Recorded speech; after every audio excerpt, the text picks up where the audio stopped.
Hello everyone, Editor TMV here, and I realized that at the start of this, I didn't really properly kind of define exactly what I was talking about at the start. I kind of could do a bit later, but to start off with, what you need to know is, think of this as like, if you ran this tournament that these teams won back like 10 times, how often do you think that they would then go on to repeat and win it? Right? Think of it in that kind of sense, and then add on if there was any like weird asterisks, like maybe the format was a little bit weird, or maybe certain teams couldn't attend or stuff like that. Add that in a little bit as well to think about whether that would have made a difference in a different time. That's basically what we're basing this off. But so now, enjoy what is, I'm sure, a tier list that you wholeheartedly disagree with. Welcome to a tier list that my Twitch and YouTube chat wanted me to do, and so here we are doing it. It is the tier list of the most deserving winners of Masters/Champ tournaments in VCT, going all the way back to Masters Reykjavik 2021. And this all started because a while ago I was saying that T1 were the least deserving champ winners. I was a T1 like doubter/hater last year. Sorry T1. But I think even the most ardent T1 fan can understand that this team was good for about a week. They're going down here. Like, even if they don't end up last, they're definitely going down here. Let's now, I think, go in order, and we'll probably rearrange it by, like, you know, when we start putting people on the board, apart from T1 maybe. But yeah, let's go in order from now and kind of just generally put people in the right place, and then we'll talk about it. So here's the thing. I actually think we're starting with Sen in Reykjavik 2021. Sen are the only team to win a tournament without losing a map. Now, the formats back then were a little wonky, very wonky, some might say. So there is that kind of caveat to it, but I do think you have to put Sen Reykjavik 21 up there because they didn't lose a map.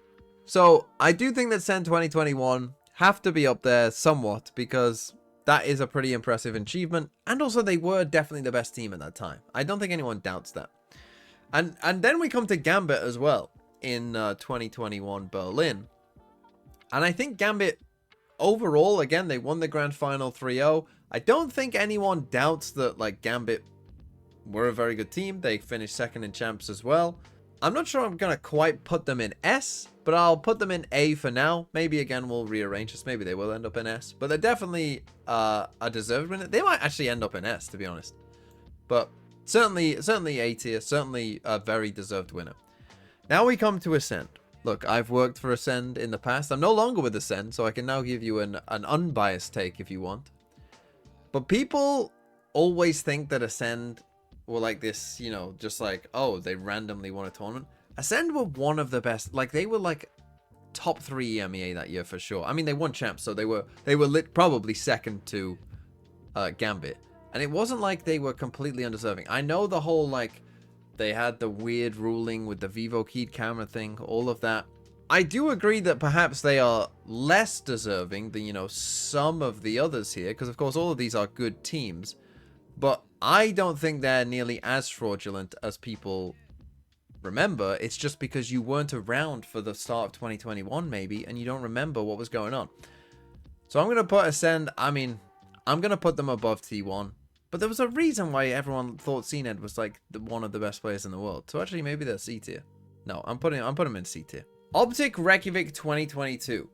This is like seen as like a legendary team, you know, team that everyone loved, of course. This was, you know, the yay year, of course.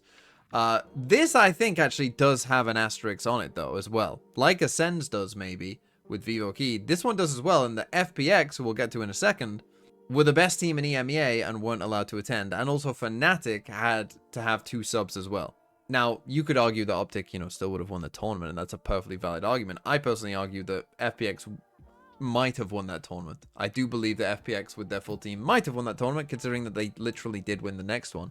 And I would argue, actually, they were playing better at this time. Optic, I think, were, you know, I mean, they finished second in champs. They obviously were a very good team during that year as well. So I think they're below Gambit, but they're probably like high B, low A. I think I'm going to go low A, but maybe they'll end up in B. We'll see.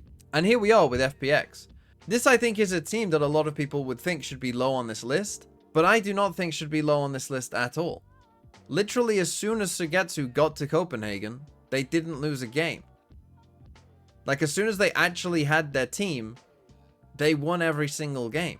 And I think had they have gone to Reykjavik and finished, FPX definitely would have finished top 3. And I think if they finished top 3 in Reykjavik and then won Copenhagen, 4th at Champs as well, I think people would view this team very, very differently. I think people see this as out of the blue because they think, oh, this team didn't go to Reykjavik. But they did win EMEA. They beat Fnatic 3-0, and they also 13-0'd Fnatic at one point.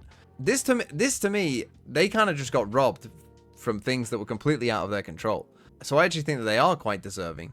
Oh, maybe these are B tier, though. Maybe these two are B tier. Loud 22 Champs.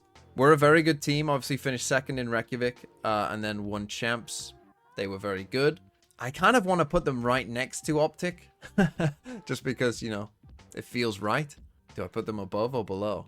Well, the Reykjavik Grand Final was more one-sided, so I'll put them below. Okay, lock-in Fnatic. Now, we've got 2 Fnatics to talk about here, which are fairly interesting. I think Tokyo Fnatic was more dominant than lock-in Fnatic. Of course, lock-in Fnatic almost lost. I mean, they literally almost lost to Loud, of course. And also, it was single elim. So I feel like Tokyo Fnatic is going to go above them. Again, that was a 3-0 in the grand finals. Really, only EG looked like beating Fnatic in the upper final. Apart from that, it was kind of dominant. So I actually think that Tokyo Fnatic is probably going to go in S, because I don't think anyone doubts that they were definitely the best team in the world at that point. Lock-in Fnatic, I think, is a little more up for debate, I think. And because it was single elim, I'm going to put them in the top of B, because it's single elim. EG. Now, again, EG for me, when we got to Champs, by the time that we were at Champs, and obviously they had their Tokyo run, I don't think anyone really doubted this team that, like, they were deserving of it. It was maybe still a bit of a surprise just because it was like the meteoric rise that happened to them. But during the time, they were clearly very good. I think I'm going to put them in A because they were just a very, very strong team. In fact, weirdly, I feel like comparative to their peers, 2023 had a lot of very strong teams. Like the level of EG at Champs and you know, PaperX at that time, or, you know, Fnatic earlier on in the year was like very high, I think, you know, comparatively. Sentinels Madrid 24. Now this one, 8-team Masters. This is where we get to the 8-team Masters, and this is where 8-team Masters to me are kind of like lock in with the single elim. Less important, I would say, overall. It's not that Sen weren't good. I think I'm going to put them in C, though. You know, they didn't do that much after the fact. They weren't the best team of that year, for sure. I mean, I'd put, like, I think most people would agree that Team Heretics were better in this year than Sentinels overall, and they didn't even win a tournament. I'm putting them in C. Gen G, however, probably were the best team of that year. Gen G... You're all saying A and B. I think A is a bit high for Gen G, to be honest. I'm feeling more high B for Gen G. Again, not that they didn't deserve it, but were they on the level of like EG at Champs? I don't think so, because they instantly bombed out at Champs afterwards. I think I'm going to put them in B tier. EDG Champs 2024. Also a bit of a run out of, you know, not nowhere, but I don't think anyone expected them to win that tournament. They were the best team at that tournament. A lot of people, again, seem to think that this team was like a fraud or something. But I always say that any team that goes through the uppers and wins a tournament aren't frauds. You aren't a fraud if you just win. You know, you just are the best. Like with EDG, you know, was it a bit lightning in a bottle? Was it a neon meta thing that they exploited more than other people? Perhaps. Like, if we, like, again, I guess you could see this as, like, if we ran the tournament back, how likely are this team to win the tournament? Would EGG just keep winning champs? They'd win some, but would they win, like, all of them? Like, I wouldn't say so, right? Like, would Fnatic win most Tokyos? I think yes. I do think they would. I think only EG could have beat them, really. Could EGG win champs all the time? I don't know about that. So I think I'm going to put them in C tier here. I'll put them above Sen because it is champs. It is champs. It's better than being an 8-team Masters. PaperX Toronto. Now, the interesting thing about PaperX Toronto is that they weren't the best team throughout the entire tournament, but they were at the end, of course. Like, they were for the playoffs. I do think that if we ran that tournament back, PaperX would win a fair amount. I think Gen G would win some. I think Fnatic would win some. I think Wolves, of course, would win most of them. But PaperX would also win their fair share. So I don't think it's quite the level of EG, but I do think it's probably a solid B. I think I'm going to put them in the B. And then NRG Champs 2025. Now, obviously, this is the most recent one that happened. You know, did definitely deserve to win. They were the best team. But they did scrape through a lot of games. So I think I'm going to put them in C. I mean, it's just happened. So this is the problem. We don't know what happens to NRG next year. Do they carry on and be good? Or maybe they're awful. I'm going to put them in C. Because they did scrape through a lot of OTs and things like that. I mean, their pistol win rate was atrocious, but so that is part of it. But that's going to be where I'm at for now. If you don't like the list, unlucky.